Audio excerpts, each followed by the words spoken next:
What if I told you that a 76-year-old woman dropped her blood pressure by 30 points in just 2 weeks without changing her medications? As a physician who has treated hundreds of seniors with high blood pressure, I can tell you this medication isn't always the full answer. Today I want to share the story of Eleanor, a 76-year-old woman who proved that change is still possible at any age. Like many of my patients, she followed the rules. She watched her salt. She took her pills. And yet her blood pressure stayed dangerously high. Then she made 3 small lifestyle changes, nothing extreme, nothing unsafe. And just 14 days later, her numbers shocked us all. In this video, I'll break down what Eleanor did, why it worked, and how science backs it up. You'll learn the real reasons blood pressure won't budge and how to fix it naturally. If you're over 50 and feel like you're stuck, this might be the wake-up call you need. So stay with me. Like this video if it resonates, subscribe for more real health solutions, and leave a comment to share your journey. Your story might be the next one we tell. Part 1. 1. Frustration and stagnation. Eleanor was doing what most seniors are told to do when diagnosed with high blood pressure. She cut back on salt-avoided canned soups, tossed her favorite pickles, and kept her meals bland and boring. Every morning she took her pills like clockwork, 2 for blood pressure, 1 for cholesterol, and a baby aspirin just in case. She went for short walks around the block a few times a week. She even kept a notebook carefully logging her BP readings every evening after dinner. Still, the numbers never budged. Day after day, her blood pressure sat stubbornly at 160/98. At her last checkup, her doctor glanced at the numbers, shrugged, and said, "At your age, that's not unusual. Let's just keep it stable." But for Eleanor, that didn't feel like stability. It felt like surrender. There's a quiet kind of frustration that builds up when you're doing everything right, yet nothing improves. Eleanor felt it every time she tightened the cuff on her home monitor and saw the same numbers blinking back. She started dreading those readings, feeling like they were judging her. And worse, she started to doubt herself. She wasn't alone. According to the CDC, nearly 50% of adults over 60 have high blood pressure, and many of them are on multiple medications. Yet only about 1 in 4 actually have their condition under control. Why? Because high blood pressure isn't just about salt or pills. It's about stress, sleep, inflammation, and dozens of other small things no one talks about. Eleanor's wake-up moment didn't come in a dramatic way. It came on a Tuesday morning in the kitchen when she bent down to tie her shoes and felt lightheaded. Her vision blurred for just a second. She sat down, heart pounding, and whispered to herself, "I don't want to live like this." That moment, small, quiet, almost forgettable, was the turning point. A few days later, she had lunch with an old friend from church. That friend, Margaret, had once struggled with the same thing, hypertension, that wouldn't budge. But now Margaret looked different, healthier, brighter. Curious, Eleanor asked what she had done. Margaret leaned in, lowered her voice like she was sharing a secret, and said, "I didn't add more pills. I changed how I start my day." That sentence stuck with Eleanor all afternoon. It made her wonder if she had been missing something. Not something big or expensive, something simple, something human. The truth is, frustration isn't just emotional, it's physical. Chronic stress, poor sleep, and inflammation all drive up blood pressure, regardless of how little salt you eat. In Eleanor's case, she was doing the things she had been told, but no one had asked her how well she was sleeping, how isolated she felt since her husband passed away, or how much anxiety she carried every time she heard the word stroke. Blood pressure is more than numbers. It's a reflection of your daily rhythms, your habits, your mindset. Eleanor's routine may have looked healthy on the outside, but inside her body was still under siege.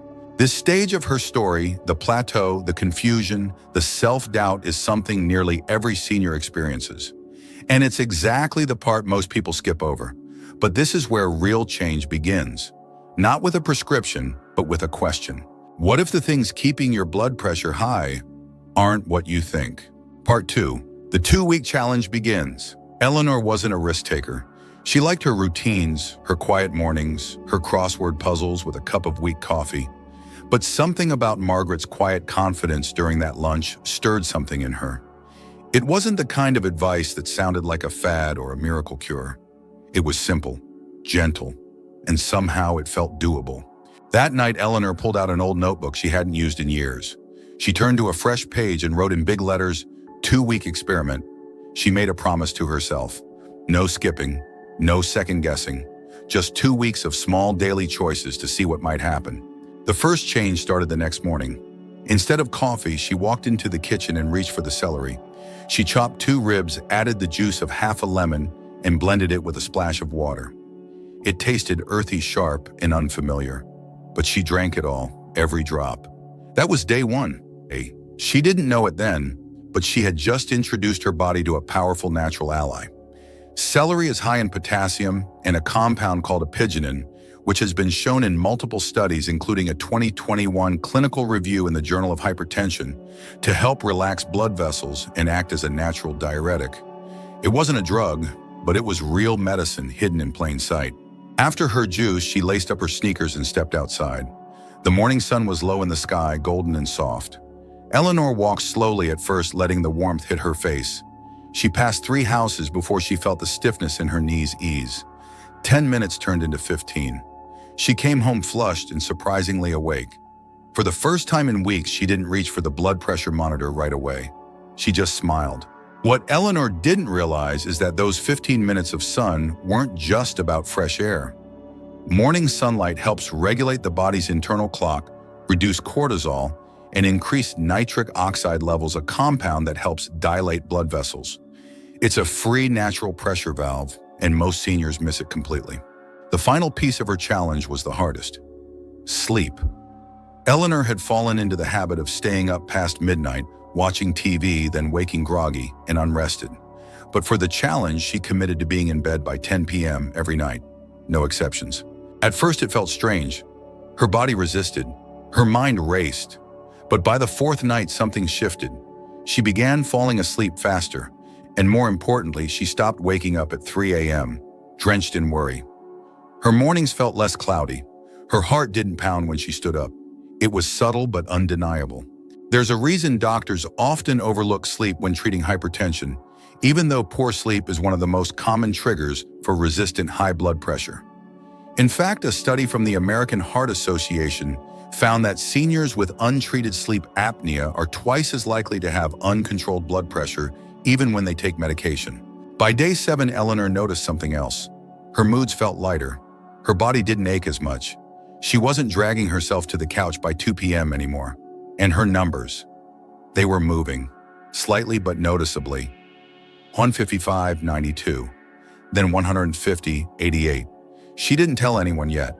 She wanted to be sure. On day 12, she had a moment. It happened quietly at the kitchen table. She had just finished writing in her notebook when she realized she hadn't thought about her blood pressure all day. Not once. It wasn't hanging over her head like a dark cloud. It wasn't running her life. That morning, her reading was 132/84.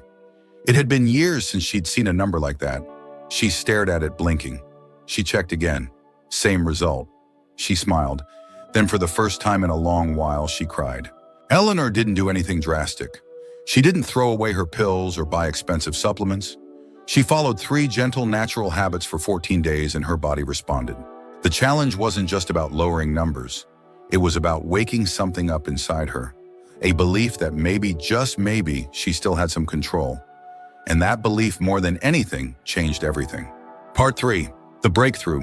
By day 10, something shifted. It wasn't just the numbers. Eleanor felt it in her bones and her breath, in the way she stood up from the couch without bracing her hand on the armrest. Her steps felt lighter, steadier. Her mornings didn't begin with fatigue and fog, they began with curiosity. Her mood, once dulled by anxiety and a quiet kind of dread, felt calm, even hopeful. She still checked her blood pressure, but it didn't control her like it used to, and the numbers were changing slowly, steadily. That morning it read a 142/88. Not perfect, but better. Better enough to feel like progress. On day 14, Eleanor woke up before her alarm. She didn't feel tired. She didn't feel rushed. She walked into the kitchen, squeezed half a lemon into a glass of celery juice, and sat at the table. After sipping the last drop, she pulled out her monitor. Her heart didn't race as she wrapped the cuff around her arm. She pressed the button and waited. 132/84. She blinked, then looked again. 132/84. For a moment, she sat there in silence, holding her wrist like it was something fragile and sacred. She felt her chest tighten, not from pressure, but from disbelief. Then she laughed, out loud. a long, warm laugh she hadn't let herself feel in a long time. Eleanor didn't call anyone. She didn't shout or celebrate. She just closed her eyes and whispered, "Thank you." Not to any one thing, but to the quiet power of consistency. The kind of healing that sneaks in through the cracks without fanfare. 2 days later, she had a follow-up appointment with her doctor. She brought her logbook neatly filled with 2 weeks of notes, readings, and reflections. Her doctor glanced through the pages, brow furrowing as the numbers dropped day by day. "You changed something," he said. Eleanor nodded. "3 things, and I didn't add anything new to the medicine cabinet." He took her pressure again in the office, 130/82. "Well," he said, leaning back in his chair, "whatever you're doing, keep doing it." She smiled. "That's the plan." What surprised her most wasn't that it worked. It was how gently it worked. No crash diets, no intense workouts, no expensive gadgets. Just real, honest changes, a new way to start the day, a walk in the sun, a regular bedtime.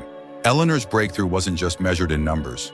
It was measured in mornings that felt fresh instead of heavy, in the quiet confidence of walking up the stairs without gripping the railing, in the joy of feeling like her body wasn't failing her, but working with her. And perhaps the most powerful part of her journey was what it awakened in her, a sense of control, of possibility.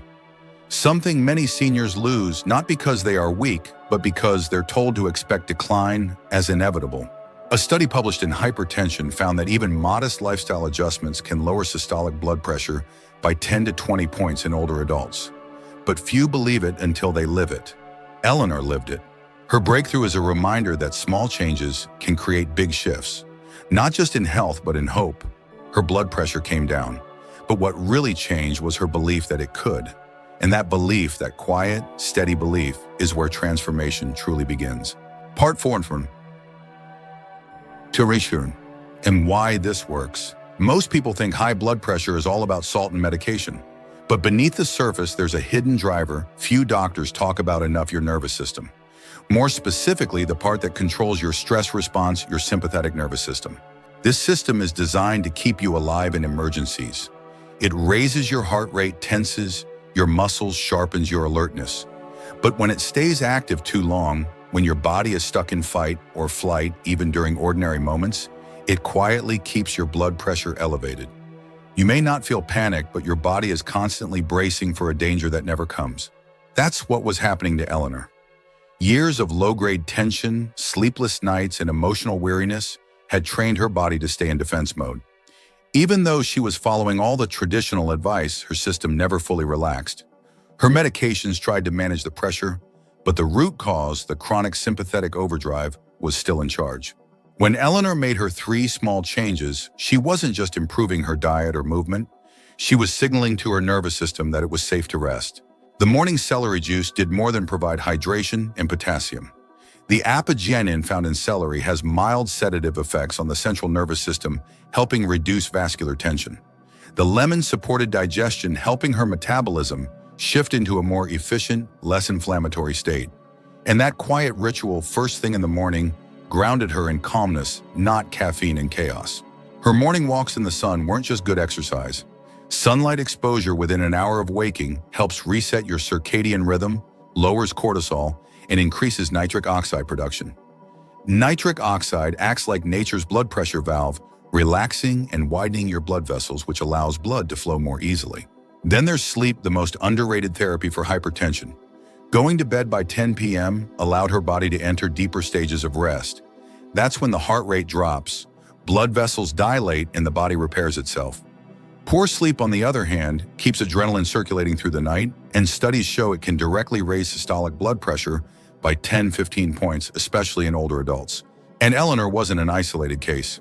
A 2022 meta-analysis from the National Institutes of Health reviewed over 100 clinical trials on lifestyle interventions and found that non-drug approaches like improved sleep, physical activity, and diet reduced systolic blood pressure by an average of 11 to 16 mmHg. That's not a theory. That's science. The truth is, medication has its place. For many, it's essential. But pills can't fix your lifestyle. They can't tell your body it's safe. They can't undo years of stress, inflammation, or sleepless nights. Only you can do that. Eleanor didn't stop taking her meds. She didn't throw anything away. What she did was reclaim a part of her health that no prescription had ever reached her habits, her nervous system, her sense of agency. There's a difference between surviving and healing. One is passive, the other is active. Healing starts when you stop asking, what's the minimum I need to do, and start asking, what's the most I can give myself? This story isn't about quitting your medication. It's about refusing to live like a passenger in your own health. It's about realizing that even after 70, 80, or beyond, your body still responds. It still listens. And sometimes all it needs is a few clear signals to remember how to heal. Eleanor didn't just lower her blood pressure, she reclaimed something far more powerful. She proved that even in her 70s, her choices still mattered. Her body was still listening. Her health wasn't a lost cause. It was simply waiting for the right kind of care. If you've ever felt stuck, tired of chasing numbers that never seem to improve, maybe it's time to stop asking for a new prescription and start asking a different question. What small change can I make today that my future self will thank me for? Whether it's walking in the morning sun, going to bed an hour earlier, or starting your day with something green and healing, those choices add up. And sometimes they change everything. If this story inspired you, like the video, subscribe to the channel, and leave a comment sharing your journey. You never know who you might help by speaking up. Your health is your greatest wealth, and it's never too late to protect it.